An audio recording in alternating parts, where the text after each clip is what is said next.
Good morning everyone. Current affairs through MCQ की series में 1 अगस्त के करंट अफेयर्स हम कवर करेंगे।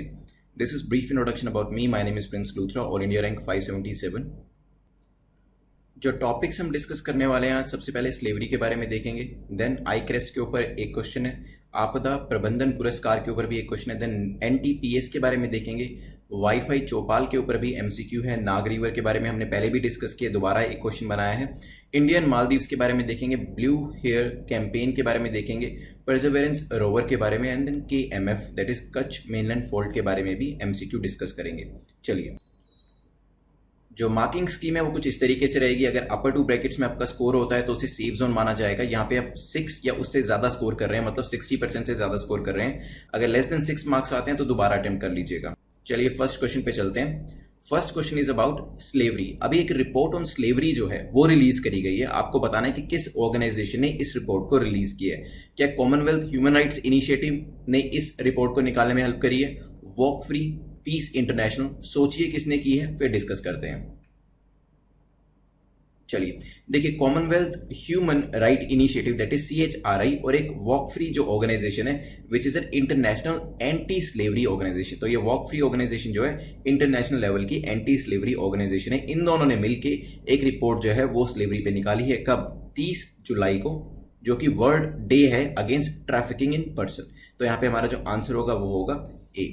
मॉडर्न स्लेवरी किसे कहते हैं वो एक बार देख लेते हैं। डेफिनेशन देख लीजिए। Modern slavery refers to situation of exploitation, ऐसी सिचुएशन जहां पे किसी का एक्सप्लॉयटेशन किया जा रहा है और उस सिचुएशन से वो इंडिविजुअल बाहर नहीं निकल सकता है। किसी थ्रेट की वजह से, कोई थ्रेट दिया गया इस वजह से नहीं निकल पा रहा है, वायलेंस की वजह से नहीं निकल पा रहा है, या फिर कोर्शन की वजह से नहीं निकल पा रहा है। एब्यूज ऑफ पावर भी इसके अंदर हो सकती है। ऐसे लोग जिनके पास काफी ज्यादा पावर होती है वो अपनी पावर को एब्यूज करते हैं, इस वजह से भी सामने वाला जो है एक्सप्लॉइटेड सिचुएशन में रहता है और वो स्लेवरी को फेस करता रहता है।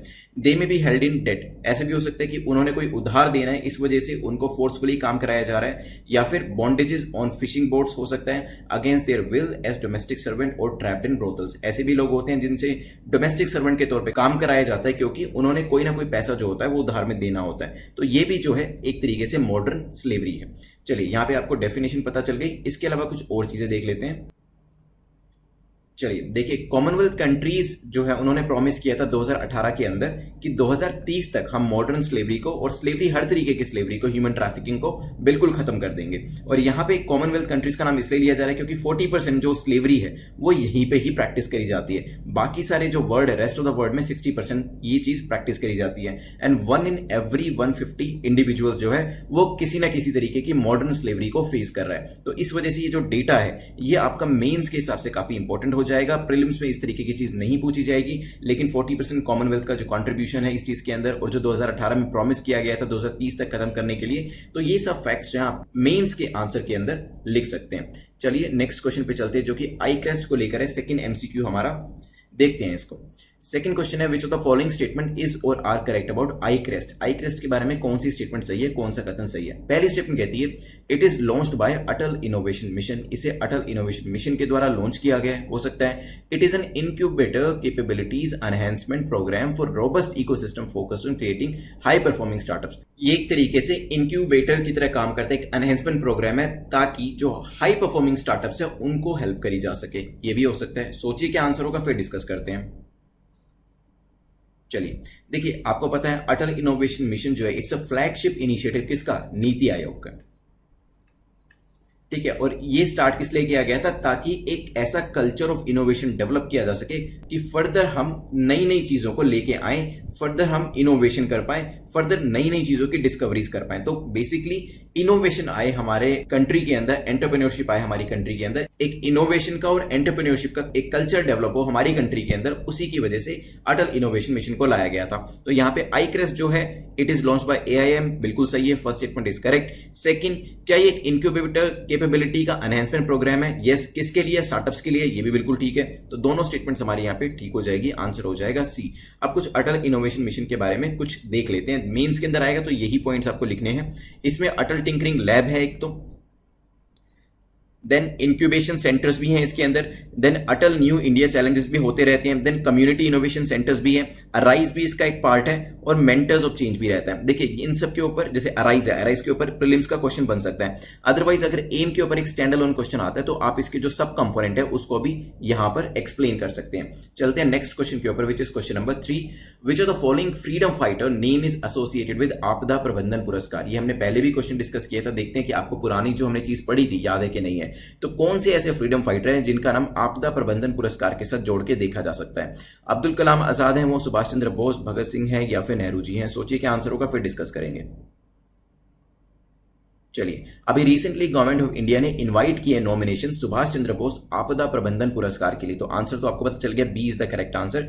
जो फ्रीडम फाइटर का नाम आपदा प्रबंधन पुरस्कार के साथ जुड़ा है उनका नाम है सुभाष चंद्र बोस। ठीक है, अब कौन कौन सी फील्ड इसके अंदर रिकॉग्नाइज करी जाती है, क्योंकि यहाँ पे इसके लिए हमने नॉमिनेशन जो है वो इन्वाइट करे हैं, तो कौन कौन इसमें अप्लाई करेगा? इसके अंदर ऐसी इंस्टीट्यूट जिन्होंने डिजास्टर मैनेजमेंट के अंदर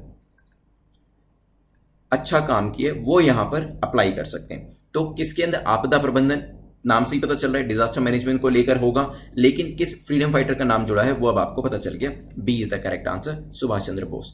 चलते हैं नेक्स्ट क्वेश्चन के ऊपर, which is question number 4। Question number 4 NTPS के बारे में पूछा गया, which of the following ministry has launch national transit pass system, NTPS. तो कौन सी मिनिस्ट्री ने एनटीपीएस को लॉन्च किया है? क्या मिनिस्ट्री ऑफ शिपिंग ने किया है, ministry of road and transport ने किया है, मिनिस्ट्री ऑफ रेलवेज ने किया है, मिनिस्ट्री ऑफ एनवायरमेंट ने किया है? सोचिए क्या आंसर होगा, फिर डिस्कस करते हैं। चलिए, तो नेशनल ट्रांजिट पास सिस्टम जो है वो मिनिस्ट्री ऑफ एनवायरमेंट ने लॉन्च किया। अब इसके अंदर होगा क्या, देखिए national transit pass system NTPS, ये पूरे के पूरे जो आपका ईज ऑफ बिजनेस है ना उसी की फिलॉसफी पे बनाया गया है। इससे होगा क्या, अभी तक क्या होता था, देखिए कोई भी परमिट लेना होता था, ट्रांजिट परमिट, किस चीज को लेके? ट्रांजिट परमिट लेना होता था टिम्बर को लेके, बैम्बू को लेके, या फिर अदर माइनस फॉरेस्ट प्रोड्यूस को लेकर, तो आपको यहां पे रिस्पेक्टिव ऑफिस में जाके ये परमिट लेना पड़ता था। लेकिन नेशनल ट्रांजिट पास सिस्टम के हिसाब से, क्योंकि हम ईज ऑफ बिजनेस करना चाह रहे हैं, तो ये जो परमिट है ऑनलाइन ही आपको प्रोवाइड करा दिया जाएगा। मोबाइल एप्लीकेशन से एक ई पास होगा जो इशू कर दिया जाएगा, ताकि फॉरेस्ट प्रोड्यूस को आप ट्रांजिट कर सके, ट्रांसपोर्ट कर सके एक जगह से दूसरी जगह पे। अब ये जो प्रोजेक्ट है ये पायलट प्रोजेक्ट के तौर पर चलाया जा रहा है। स्टार्टिंग के अंदर मध्य प्रदेश को चूज किया गया है और साथ में ही तेलंगाना को चूज किया गया है। तो यहां पर इन दोनों स्टेट से ये जो पर्टिकुलर प्रोजेक्ट है स्टार्ट किया जाएगा as a pilot project, and by the time of Diwali this year, जब दिवाली आएगी तब तक बाकी सभी स्टेट्स के अंदर भी ये ऑपरेशनलाइज हो जाएगा। अब आपको पता ही चल रहा है, अगर किसी चीज के लिए आपको किसी गवर्नमेंट के महकमे में, किसी गवर्नमेंट डिपार्टमेंट में नहीं जाना पड़ रहा है, तो डेफिनेटली काफी सारी चीजें आपकी यहाँ पे बच रही हैं। एक तो टाइम बच रहा है, ठीक है, कॉस्ट बच रही है, साथ में ही जो एक नॉन ट्रांसपेरेंट प्रैक्टिस होती है जब आप किसी भी गवर्नमेंट ऑफिस को विजिट करते हैं, जिसकी पॉसिबिलिटी हमेशा बनी रहती है, वो भी चीज खत्म हो जाएगी अगर हम इस पूरे सिस्टम को ऑनलाइन लेके जा रहे हैं। और ट्रांसपेरेंसी बनी रहेगी, किसको आप इशू कर रहे हैं ये पास, किसको नहीं कर रहे हैं, रीजन कि आप क्यों नहीं कर रहे हैं, रीजन कि आप क्यों कर रहे हैं, ये सब चीजें भी होंगी। This will enhance seamless movement of forest produce. तो यहाँ पे अभी तक क्या होता था कि पास के लिए अप्लाई करते होंगे तो टाइम बहुत ज्यादा लगता होगा, लेकिन क्योंकि पूरा सिस्टम अब ऑनलाइन हो गया तो वहां पे अकाउंटेबिलिटी भी बनी रहेगी। एक तरीके से जो आपका फॉरेस्ट प्रोड्यूस होता है उसको एफिशिएंटली एक जगह से दूसरी जगह पे मूव किया जा सकेगा। तो काफी अच्छा इनिशिएटिव है ये मिनिस्ट्री ऑफ एनवायरमेंट के द्वारा। चलते हैं नेक्स्ट क्वेश्चन के ऊपर, which is question number 5, wifi Choupal के बारे में है। पूछा गया कि वाईफाई चौपाल के बारे में कौन सी स्टेटमेंट करेक्ट है, कौन सा कथन सही है। 3 स्टेटमेंट्स दे रखे हैं, वन बाय वन देखते हैं। It is a government initiative to provide WiFi hotspots in rural areas. तो रूरल एरियाज में वाईफाई हॉटस्पॉट्स प्रोवाइड करने के लिए वाईफाई चौपाल है। हो सकता है this will be achieve by leveraging Bharat net infrastructure for providing broadband services in gram panchayat and village. तो इसके अंदर जो आप इंफ्रास्ट्रक्चर यूज करेंगे, भारत नेट इंफ्रास्ट्रक्चर जो है उसको यूज करेंगे ताकि ग्राम पंचायत के अंदर ब्रॉडबैंड सर्विस को प्रोवाइड किया जा सके। ये भी हो सकता है। It is an initiative of CSC e governance services India limited. CSC क्या है वो भी देखेंगे, तो ये CSC का एक इनिशिएटिव है, ये भी हो सकता है। सोचिए क्या आंसर होगा, फिर डिस्कस करते हैं।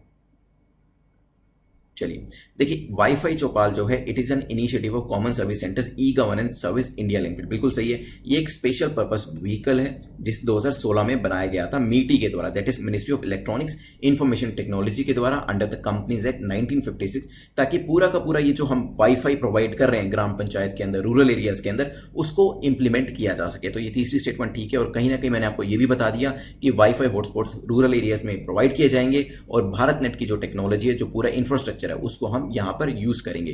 तीनों स्टेटमेंट्स ठीक होने की वजह से आंसर हमारा हो जाएगा ए। चलते हैं नेक्स्ट क्वेश्चन के ऊपर। नेक्स्ट क्वेश्चन हमारा क्वेश्चन नंबर 6 है, जो कि नाग रिवर को लेके। अभी कुछ दिन पहले भी हमने इसके ऊपर क्वेश्चन डिस्कस किया था। मैंने आपको सिटी बताई थी कि किस सिटी से बिलोंग करती है और उस सिटी का नाम भी इसी के नाम पे पड़ा था। इससे ज्यादा नहीं बताऊंगा। पहले यहाँ पे आपको बताना है कि कौन से स्टेट के अंदर ये नाग रिवर लोकेट करते हैं। महाराष्ट्र के अंदर है, नागालैंड है, असम है, मणिपुर है। सोचिए क्या आंसर होगा, फिर डिस्कस करेंगे।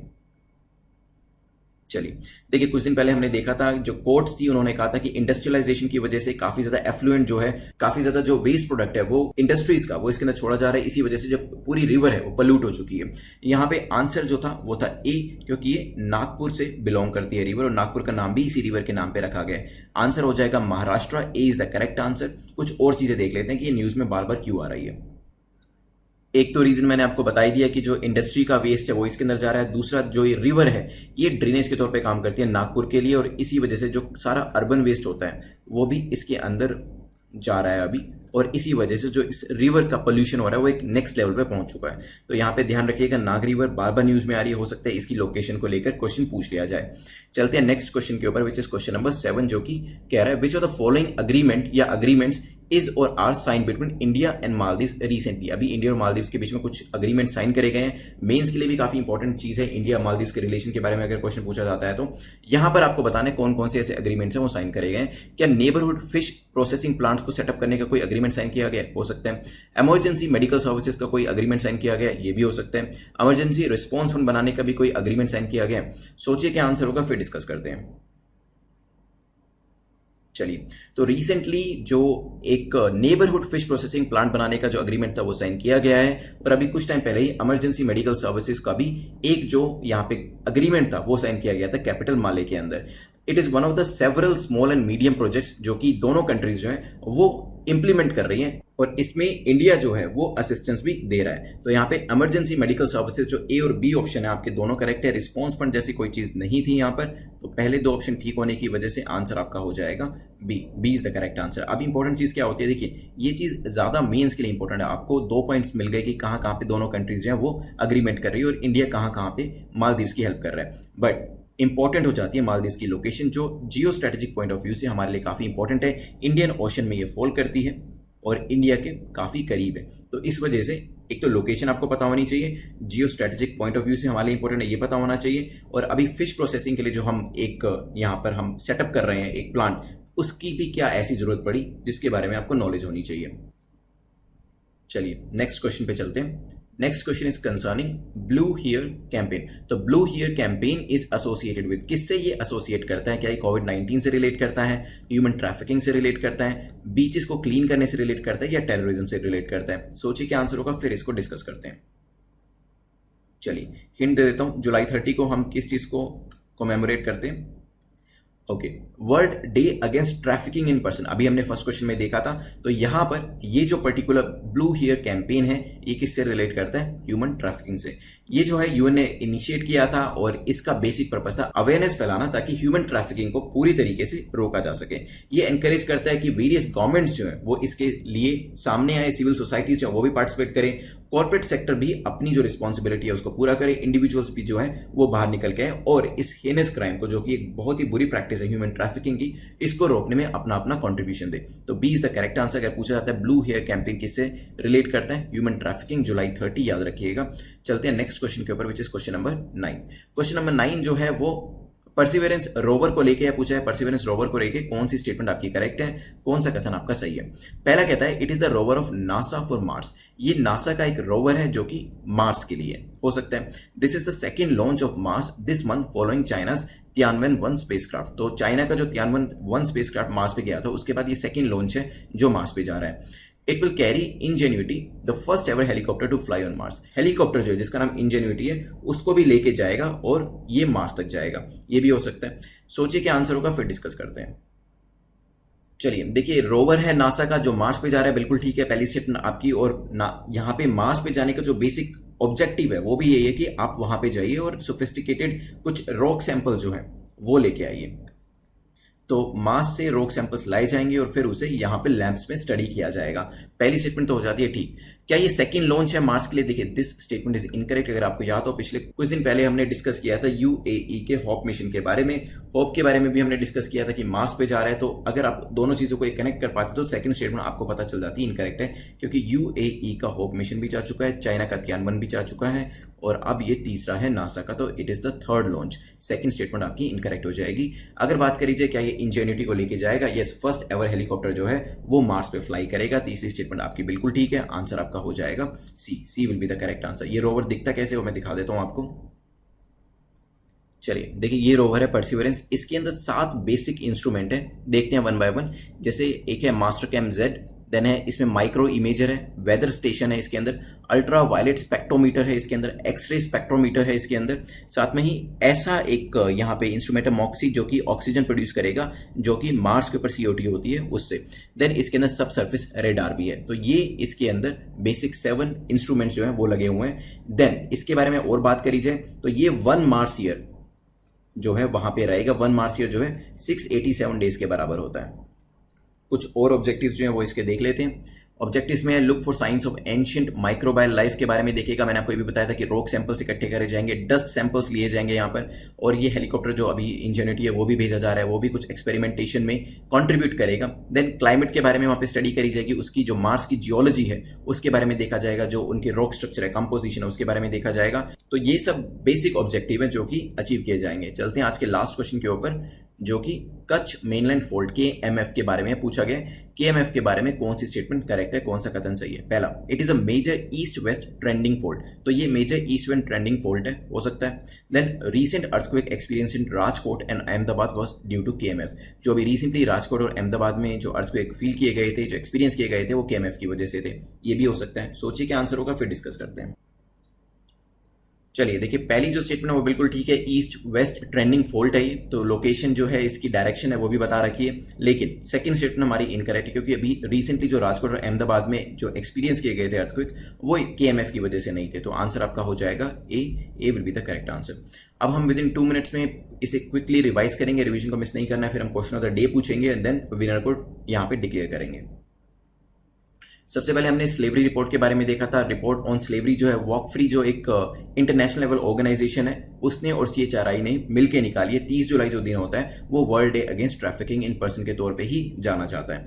फिर हमने देखा था मॉडर्न डे स्लेवरी में क्या होता है, ड्यूरेस करके, कोर्शन करके, थ्रेट देके, वायलेंस करके सामने वाले को एक्सप्लॉइट किया जा रहा है। यहाँ पे हमने डेटा भी देखा था, 1 in every 150 individuals modern slavery से होकर गुजर रहे हैं। अगर हम कॉमनवेल्थ कंट्रीज की बात करते हैं जिन्होंने कहा था कि 2030 तक हम मॉडर्न स्लेवरी को खत्म कर देंगे। 40% जो कॉन्ट्रीब्यूशन है, कंपोजिशन, वो कॉमनवेल्थ कंट्रीज जो होती हैं उन्हीं से आता है, इसी वजह से यहाँ पे ज्यादा फोकस किया जा रहा है। फिर हमने देखा था आई क्रेस्ट के बारे में। नेक्स्ट क्वेश्चन के अंदर आई क्रेस्ट के बारे में हमने 2 स्टेटमेंट देखी थी। Launch by Atal innovation mission, बिल्कुल ठीक है, स्टार्टअप्स को हेल्प करने के लिए, ये भी बिल्कुल ठीक है। AIM जो है वो नीति आयोग ने लॉन्च किया था। फिर AIM के हमने वेरियस सब कंपोनेंट्स भी देखे थे। फिर हमने फ्रीडम फाइटर देखे थे। यहाँ पे सुभाष चंद्र बोस जो है उनका नाम आपदा प्रबंधन पुरस्कार के साथ जोड़ा हुआ है यहाँ पर, और यहाँ पे डिजास्टर मैनेजमेंट में किसने कितना अच्छा काम किया उसके बेसिस पे ही ये जो रिवॉर्ड है वो दिया जाएगा। फिर हमने नेशनल ट्रांजिट पास सिस्टम के बारे में देखा था। मिनिस्ट्री ऑफ एनवायरमेंट का बहुत अच्छा इनिशिएटिव है ट्रांसपेरेंसी लाने के लिए। पासिस जो है जो आपको प्रोड्यूस फॉरेस्ट से मिलता है उसको ट्रांसपोर्ट करने के लिए ऑनलाइन प्रोवाइड किए जाएंगे। एक एप्लीकेशन के थ्रू ई पास दिया जाएगा और इसमें आपका बैम्बू हो, टिम्बर हो, माइनर फॉरेस्ट प्रोड्यूस हो, वो सब चीजें भेजी जा सकेंगी ई पास के थ्रू। देन अभी तो ये मध्य प्रदेश और तेलंगाना में स्टार्ट किया गया है और दिवाली तक ये सभी स्टेट्स इसमें कवर कर लिए जाएंगे। फिर हमने वाईफाई चौपाल के बारे में देखा था। रूरल एरियाज में, ग्राम पंचायत में भारत नेट का इंफ्रास्ट्रक्चर यूज करते हुए वाईफाई प्रोवाइड किया जाएगा। ये आएगा CSE ई गवर्नेंस जो कि एक स्पेशल पर्पस व्हीकल है उसके अंतर्गत। फिर हमने नेक्स्ट क्वेश्चन डिस्कस किया था, क्वेश्चन नंबर 6। क्वेश्चन नंबर 6 में हमने नाग रिवर के बारे में देखा था। नागपुर एसोसिएट करता है, महाराष्ट्र एसोसिएट करता है, महाराष्ट्र स्टेट में है और अभी अर्बन वेस्ट और इंडस्ट्रियल वेस्ट की वजह से काफी परेशानी का सामना करना पड़ रहा है। फिर हमने मालदीव्स के बारे में देखा था। हमने नेबरहुड फिश प्रोसेसिंग प्लांट्स को बनाया है। मेडिकल सर्विसेज के लिए भी हमने अग्रीमेंट किया है। लोकेशन इंपॉर्टेंट है, इंडियन ओशन में फॉल करता है। फिर हमने ब्लू हियर कैंपेन के बारे में देखा था, ह्यूमन ट्रैफिकिंग को लेकर। जुलाई 30 डेट इंपॉर्टेंट है, याद रखिएगा। फिर हमने देखा था परसिवेरेंस रोवर के बारे में, नासा का है लेकिन थर्ड मिशन है आफ्टर UAE का होप जो था और चाइना का तियानवन मिशन था। It will carry Ingenuity, the first ever helicopter जो कि मार्स पे जाएगा। फिर हमने ये देखा था परसिवेरेंस, 7 मेजर कंपोनेंट्स थे इसके अंदर। ये 687 दिन जो कि 1 मार्स ईयर के बराबर होते हैं मार्स पर रहेगा और ये सारे ऑब्जेक्टिव जो हमने पढ़े थे ये अचीव करेगा। फिर हमने KMF के बारे में देखा था, ईस्ट वेस्ट ट्रेंडिंग फॉल्ट है ये, और जो रीसेंट अभी अर्थक्वेक्स आए थे इसकी वजह से नहीं आए थे। तो 10 क्वेश्चन हमारे यहाँ पे कंप्लीट होते हैं। और जो हमारा क्वेश्चन है आपको जो आंसर करना है, सिंपल सा क्वेश्चन है, give one feature of new education policy. हमने जो द हिंदू एनालिसिस किया था उसके अंदर न्यू एजुकेशन पॉलिसी के कम से कम 10 से 12 फीचर्स जो थे वो डिस्कस किए थे, उसमें से कम एक आपको याद होना चाहिए, वो कमेंट सेक्शन में जरूर बताइएगा। लास्ट टाइम जो हमारा क्वेश्चन था काला पानी रीजन को लेके, अनु सिंह ने सही इसका आंसर किया। अनु, आप हमें मेल कर दीजिएगा, बताइएगा कि आपको पीडीएफ हिंदी में चाहिए या इंग्लिश में। इसके अलावा कोई भी आपका डाउट है तो टेलीग्राम का जो लिंक है वो नीचे दिया गया है, वहाँ पे आप मुझसे पूछ सकते हैं। जो मार्क्स है अपने जरूर लिख दीजिएगा नीचे कमेंट सेक्शन के अंदर। अपर टू ब्रैकेट्स में मतलब 6 से ज़्यादा है तो आपकी परफॉर्मेंस काफ़ी अच्छी है, कंसिस्टेंट बेसिस पे यही परफॉर्म करते रहिए। अगर नीचे के ब्रैकेट्स में मार्क्स हैं तो दोबारा अटेम्प्ट कर लीजिएगा, धीरे धीरे मार्क्स आपके इंप्रूव हो जाएंगे। सो इसके अलावा you can subscribe the channel, you can press the bell icon. Thanks for watching, have a nice day.